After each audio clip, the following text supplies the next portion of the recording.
গতকাল ছিল নন্দ উৎসব। এই দিন গোপালকে ভোগ দেওয়া হয়।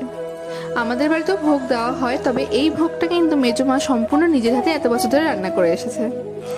মেজমা নিজে রান্না করে তারপরে ভোগগুলো সাজিয়ে দিয়ে যায়, আমরা ঠাকুরের সামনে দিয়ে পুজো দিই। তো তবে মেজমা একা হাতে এতটা রান্না করে, আমরা তো অবাক হয়ে যাচ্ছিলাম দেখে যে আমরা হয়তো পারবোই না এতটা একা হাতে করতে। তবে কালকে প্রমাণ পেলাম যে ভগবানের ইচ্ছেতেই সব হয়। আমাদের চিন্তা ভাবনা এরকম ছিল যে জন্মাষ্টমীর দিন সারাদিন উপোস করেছিলাম, তো স্নান করে কাল খেয়ে নেব।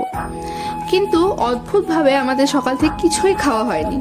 স্নান করে এসে মা যখন বললো যে ভাত খেয়ে যা, বললাম যে না, দিদি স্নান করতে গেছে, ও আসলে একসাথে খাবো। আর ও স্নান করে আসতে না আসতেই বাবা বললো যে যা মেজমার ঘর থেকে ভোগটা নিয়ে আয়। তো আর খাওয়াই হলো না। আর ভোগ প্রসাদ নিয়ে ঘরে আসার পরেই বাবা বললো, তোরা যখন উপোস করে আছিস, সকাল থেকে কিছু খাস নি, তো তোরাই পুজোটা দে। তো তারপরে আর কি ঠাকুর ঘরে চলে গেলাম। আর শুধু গোপালকে না, গোপাল, মহাদেব, লক্ষ্মী সবার জন্যই প্রসাদ সাজিয়ে নিলাম সুন্দর করে বাটাতে। গোপালের হয়তো শুধু আমার হাতের পুজো নিয়ে মন ভরেনি।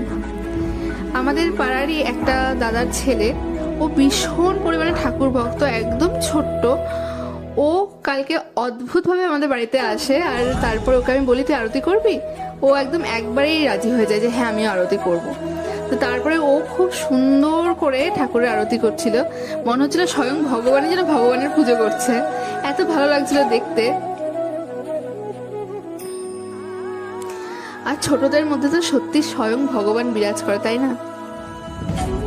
আসলে ভগবান যেটা চায় সেটা সে আমাদের দিয়ে করিয়ে নেয়, হয়তো আমরা বুঝতেও পারি না যে সেটা ভগবানের ইচ্ছেতেই হচ্ছে।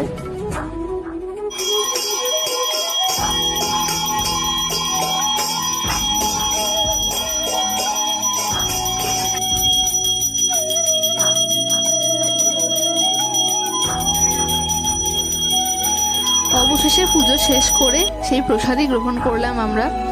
আর প্রসাদের তো নিজস্ব একটা গুণাগুণ থাকেই, তবে এইবার নতুন বৌদি কিন্তু প্রথম পায়েস বানিয়েছে শুনলাম, আর সেই পায়েসটা সত্যি দুর্দান্ত খেতে হয়েছিল।